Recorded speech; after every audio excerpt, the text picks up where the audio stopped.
Hey there, writing buddies. Michael here with another video for you from Mr. Swain.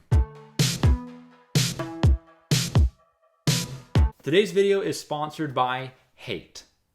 I'm going to talk about the tropes that I absolutely loathe. I'm not going to go in any particular order, but I think that number one here is actually the one that I hate the most. And that is where the main character does not think that they are good looking. Now, I do get it. I do get the idea that maybe they grew up and had like the ugly duckling syndrome where they were not good looking and they, puberty hit and they went through it all. And then when they became an adult, they ended up very good looking, right? And so sure, there are some people who don't really understand that, or they cling on to that idea that they are not beautiful and gorgeous and whatnot. But come on. If you have 10 guys asking you out at the same time, you are probably not ugly. What I really hate about this trope, though, is that it suggests that normalcy is ugly. I'll be honest with you, okay? This might be a little bit of a hot take to a certain degree, but I believe that there is ugly out there. Without ugly, there is no beautiful, right? You have to have both in order to have both. If they're not described as drop dead gorgeous, then they're just normal, but that's then framed as them being unattractive.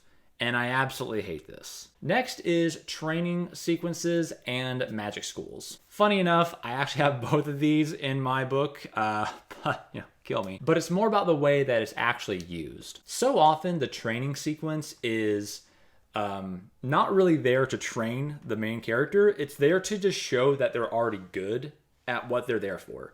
And it's typically something they've never done before, but they just show up and they're great. So real. One time that this was done well, so here's an example of doing the training sequence well, is in the Hunger Games. Katniss Everdeen already has an established background as an archer because she has to hunt food. And she hunts small game, which is not super easy to hit. You're hitting, potentially moving targets. She had to stay pretty small, I believe, if I remember the book correctly. So she was hitting very small game. When she comes to the training center, she is learning some things, but when she does her bow exercise, it is to show off how good she is. But again, we've already established that she is good at doing this because she was a hunter. In many other stories, however, this is not the case. You've got people, doing barrel rolls while hitting bullseyes, right? It's just, and they've never held a bow or thrown a knife or anything like that in their entire life. It's just, hey, you know what? I feel like I'm a natural at this. And that sucks. And even when they are getting trained, they're not super great at it in the very beginning, so that's good. They start off well. But then it's like 4 days later, they can jump off the top of a building and kill everyone inside as they fall down 100 stories with just their throwing knives. It's not a realistic time frame because they need the story to happen because of urgency, right? There's some sort of threat happening right tomorrow kind of thing. So we need to train you. We have 1 week to train you. Okay, now you're great and you're a master. You can beat everyone on the planet. And it hurts to watch that. Same could be said for magic schools. And I'm going to go ahead and use Harry Potter as an example of this because Harry Potter does it right and does it wrong. We get a great look at training in not book 5. Nope, you're wrong. No. Book 3, Prisoner of Azkaban, where Harry needs to learn the Patronus Charm. Lupin tells Harry that the Patronus Charm is a very difficult magic and that students that are in a higher class, he's only in his third year right now, students in higher grades are doing this and some of them are struggling with it. Now Harry has difficulty conjuring the spell. Why? Magic is hard somehow? I don't know. We don't really know. And that not knowing is what bleeds into the issues for Harry Potter and other books that have a magic school. By simply having a school, you are saying that magic has a learnable, teachable curve to it. Witches and wizards over time have decided by difficulty which spells should be taught at what age. That speaks of rules. That's a hard magic system. But oftentimes in these books, they don't have difficulty with the spells in any other case. And that's typically because they're learning inside of their grade range. So they're doing spells that should be slightly difficult but manageable for them, right? They're learning Wingardium Leviosa. They're learning how to turn a parrot into a goblet or whatever, right? So they are learning how to do these spells as they get better and better. But the plot basically says what they need, and then they can do it. Harry Potter kind of broke this rule a lot by having Hermione be grades ahead of where she really was. Like, why she didn't get to skip grades, I don't know. That's another, like, why if she's so good at magic, why is she just not catapulted to fifth grade or whatever they call it, 5th year? Why not, right? So Harry and Ron, when they needed something, Hermione could oftentimes pull up a difficult potion, a difficult spell, and that's because she was reading ahead so far. I'm okay with that. I'm okay with the fact that Hermione was pulling spells out of nowhere, because in a sense, she was a grade or 2 or 5 higher than Ron and Harry. But the fact that there is a grade system, the fact that there is a level of, like, here's what you're going to learn this year, here's what you're going to learn this year, you can have some electives on these years or whatever, right? The fact that that is a set prerequisite, that they are dictating what these kids are going to learn each and every single year, tells me that they have a structured order to their magic, and that means their magic has rules. And again, that's a hard magic system. And if there is some sort of difficulty with casting spells, then that should cut some people off from casting spells at all, right? If it's difficult for someone to do, like Harry or Hermione, then can some of these other characters who are not super great at magic, can they do it? We see the kid who always, like, blows his face up kind of thing, right? He's always messing the spells up. That's very funny, but it's also very good that we do see that there is some sort of, like, you do need to be good at magic in order to do it. It's not just perfectly innate. But again, when I see these magic schools, it's so often done where, they learn a spell that they need that year, or they're doing a spell that they probably shouldn't really know, and there's no real rhyme or reason. It's just the plot needs them to know a spell, so therefore they get to know the spell. Number 3 is overqualified party members. I don't really like it when every single party member is super, super overqualified. Now, I do like the idea of something like a dream team, right? So for me, I'm writing fantasy. Everyone has special powers and all that kind of good stuff. So for me, there is kind of like this idea of a dream team where if you got, like, the best healer, the best mage, the best this, the best that, right? You had all the best come together. What kind of obstacles are they going to be able to face and overcome? And I will eventually go into that in my series, but I'm not going to really do that in book 1, right? I'm not going to do that right out the gate, okay? And that is kind of what you're getting into a lot of times when I'm watching or reading.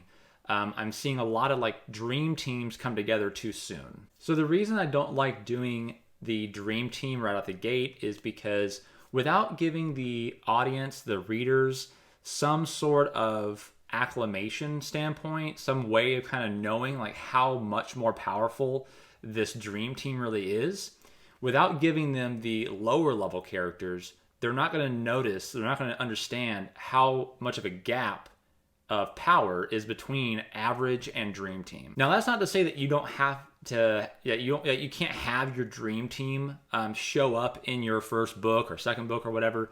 Just keep them separate, right? Have these people showing up that makes the reader go, oh man, wouldn't that be cool if Lady Zahn and Kale and Tria and they were all together and they were doing mission work or whatever, right? Like, what would that look like? How would they do that? If all the guild masters came together, what kind of enemies could they defeat, right? Those are the kind of questions you want to have your readers asking. By having these higher level characters mingling with these lower level characters, it shows the reader how much more powerful they really are. So, like, in my book, for instance, the first time that you really get to know a mage, you get to know one of the highest level mages in the entire story. However, throughout the rest of the novel, while you are seeing what she can do, you're also seeing what others do, and you can definitely tell that there's a gap in power. These other mages are not on her level, so when she is removed from the picture, we are, the group that she was with is now considerably weaker, right? So by showing the differences in talent and power, it really goes a long way to, increase the tension. It gives you those like really cool moments, kind of like in the Marvel movies when a really powerful character shows up at the last moment to kind of like swing the tide of battle, right? You can have those kind of moments, because if you establish someone as like truly great and they're gone for a while the rest of the team kind of like muddles through the adventure, and then when they're about to lose, this other character finally is able to come back. Don't do a Deus Ex Machina moment, of course, but when they do come back into the story, it's kind of like, oh my gosh, we might be able to make it through. It's that kind of feeling that you want to give the reader. Number 4 is racial homogenization. This is the trope where all the elves are tall and blonde, all the dwarves are short and drink ale all the day, and then, all the humans have a +1 to stats. This trope does make a certain amount of sense, especially when you're dealing with like a brand new world. If your nations have not really mingled, if they're enemies, or if they don't share borders, or if they, they don't trade at all, if there's no mingling going on, then sure, racial homogenization does make a certain amount of sense. Because at that point, you're not really talking about the race so much as you are talking about the culture. The cultures are being homogenized because they are not intermingling with each other. And of course, you have these people who are, their town, their village, their cities are growing, but since there's not really an influx of anything coming in, then yeah, they're just gonna all probably look very much like each other, right? However, on the flip side of this, if the nations, the races are actually like, sharing borders and trading and everything like that, you are gonna start seeing some sort of overlay with each other. For an example, in my world, the city of Vinras is nestled in the mountains where the dwarves live, and their men almost always have long beards that are braided because the dwarves have long beards that are braided. So because they saw these dwarves that had these gigantic beards, they were like, hey, that looks really cool. We're going to start doing it too. And they started growing their beards out and having the braids. So now a part of Vinras culture is that they have these large braids. The biggest thing that will basically crush cultural homogenization is when races are able to actually copulate and have children. Now in my world, there actually are some races that are not able to have children with other races. And you'll notice that the races that are able to have offspring together, those races tend to have deeper ties because they have children, right? While the others, they tend to just have surface layer connections. They're trading with each other and all that kind of good stuff. That's great. But when you're not really able to intermix with the race, there's going to be some resistance because that relationship will stagnate while the other relationships go on to grow deeper, and you're going to start seeing favoritism, you're going to start seeing nepotism, and it's basically the other relationships are able to grow while the ones who are not able to have children can't. This trope, I think that it can be done in certain situations. Those situations, though, need to be very apparent. They need to be very present for it to make sense to the reader. Typically, though, I hardly ever see it done very well. It's usually just they're elves, they're dwarves, they're humans. The end. Number 5 is the idiot or the random idiot. Now this trope is the counterpoint to the hyper-competent character. And I mentioned on that one where, if the character isn't very competent, it's going to start making less and less sense as to how they are still alive, right? How are they still progressing through the story if they are dumb? A great example of this that most people are aware of is going to be Merry and Pippin from the Lord of the Rings. More so Pippin, let's be honest. All of the hobbits in the movies and the books were just super out of their depth, right? They are people who just live in peace in their little hill town with other little people, and they don't do any of this adventure stuff. Fast forward after Gandalf has stirred shit up, and now you got 4 of them on the road with some humans and a dwarf and an elf, and they are deep in it. But Pippin constantly made mistakes.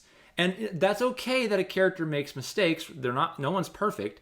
But again, we were dealing with very high stakes, and yet Pippin just kept tripping his way through. On a side note, you can look at the entire thing and see kind of like Pippin had a little bit of an arc where he kept messing up and he felt bad about that, and he was brave in some cases, right, when he had no right to be there. But I would argue that Pippin should not have made it out of the mines of Moria. In the movie, and I think it was like this in the books, I read the books very, very young.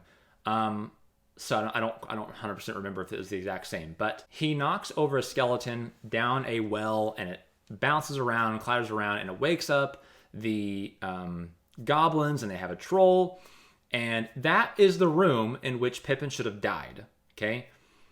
Plot armor saved Pippin and Merry, to be honest too, but mainly Pippin. They should have died in there. They had no right to live. They had no right getting out of that room alive, but they did. And that again just shows plot armor, and it sucks to see that.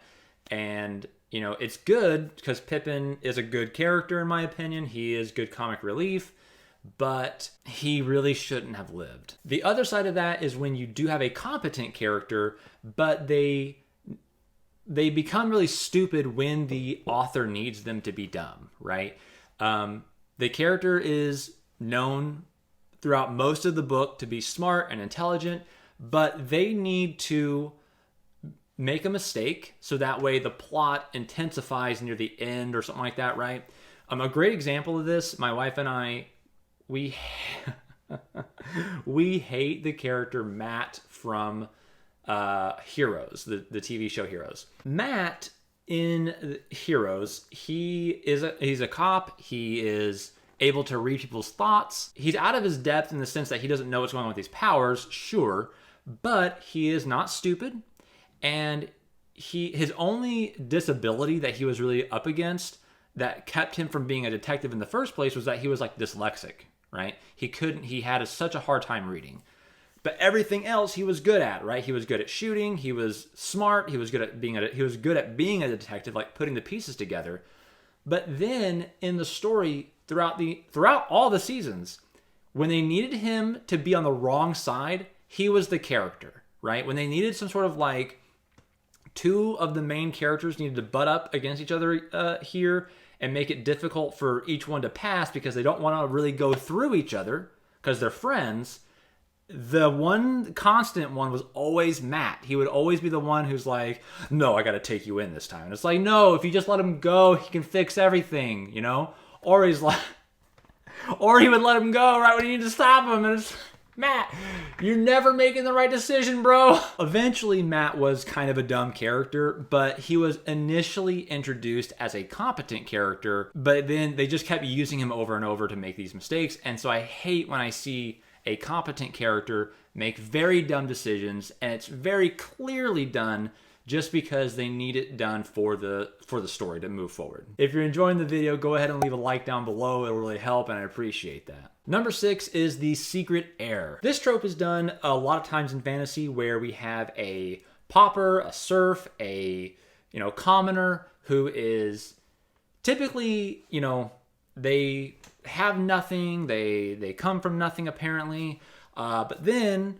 lo and behold at the end they actually are the secret heir of the kingdom, and that fixes all the problems. And also they probably have a birthmark to prove it. That is like 9 times out of 10 when I see this trope, the character has a birthmark of some type that proves that they are the chosen one. I've read some stories where this is not completely broken, but the problem is that it often comes in so much as a plot fixer.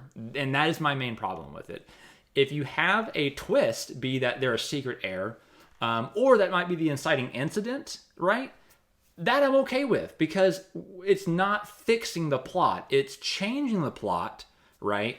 But it's not fixing things. When it fixes like all the issues that the characters are up against and they don't see a way to resolve what the issue is. And a lot of times this is going to be when the commoner is in love with a royal and they can't be together because the royal has to marry other royalty, right?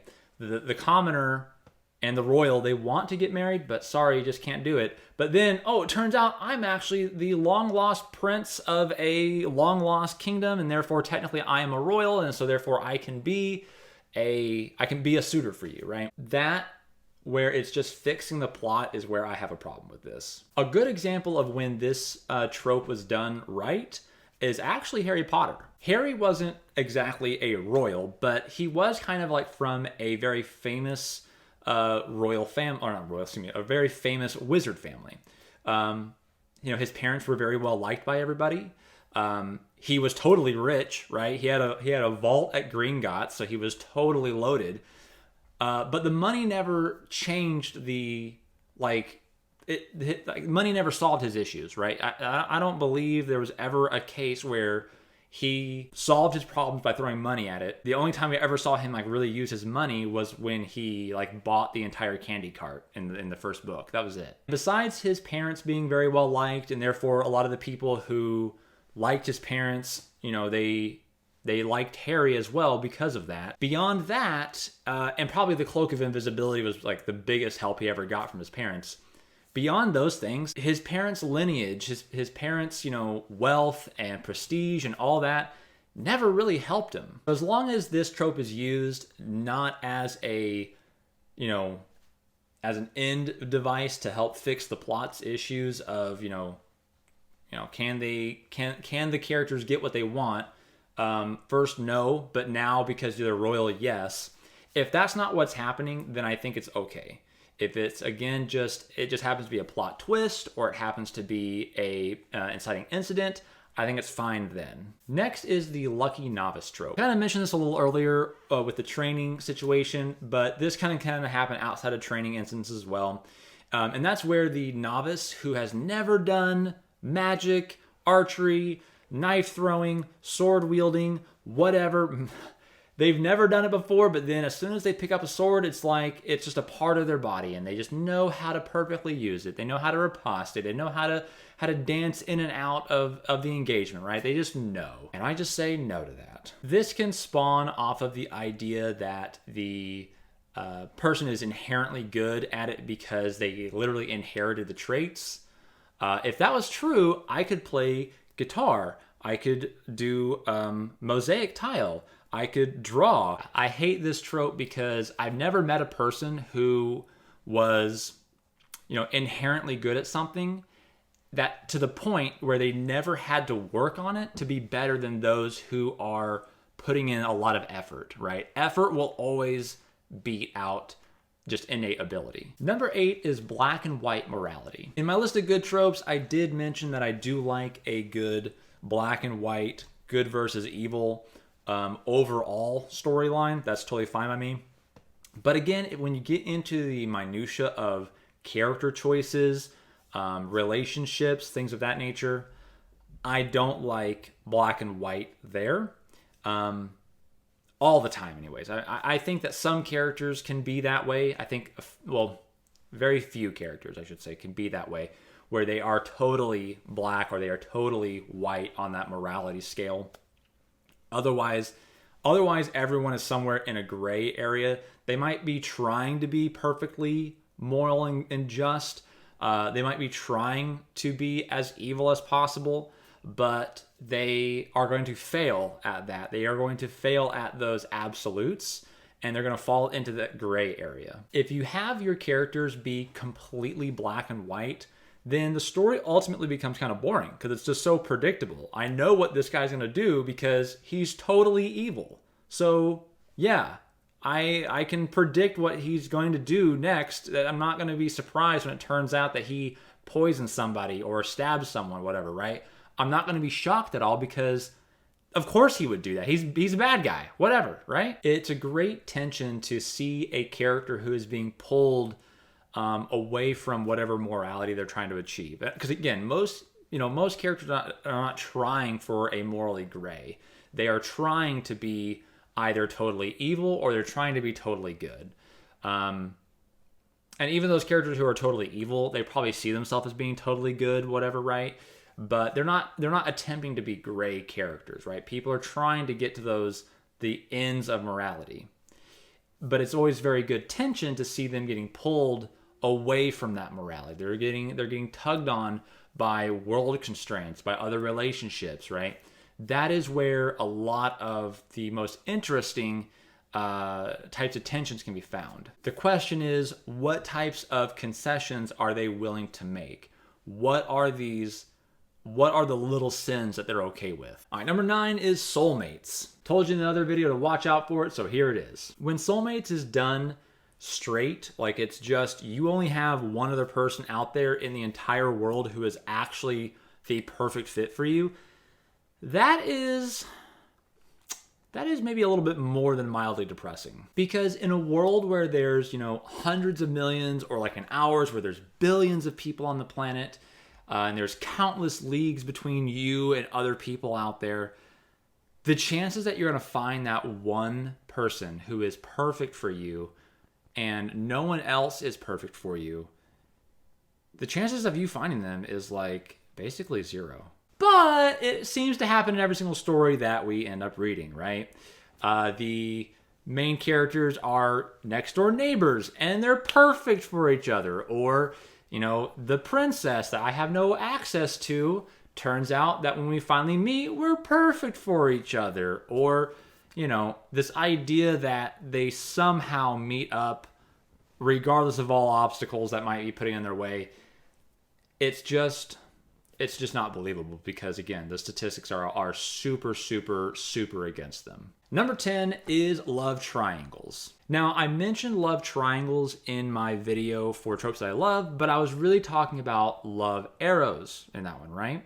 The reason that I hate love triangles is typically, and mostly actually, because a lot of the times that we're given a love triangle, or we're told it's a love triangle, it's actually a love arrow. Because two people, they love one person, right? So that's your arrow, but they don't love each other, right? You have this, but not this, right? So you don't actually have a triangle, you have an arrow, okay? That is one of the main reasons I hate them, because they're not really love triangles.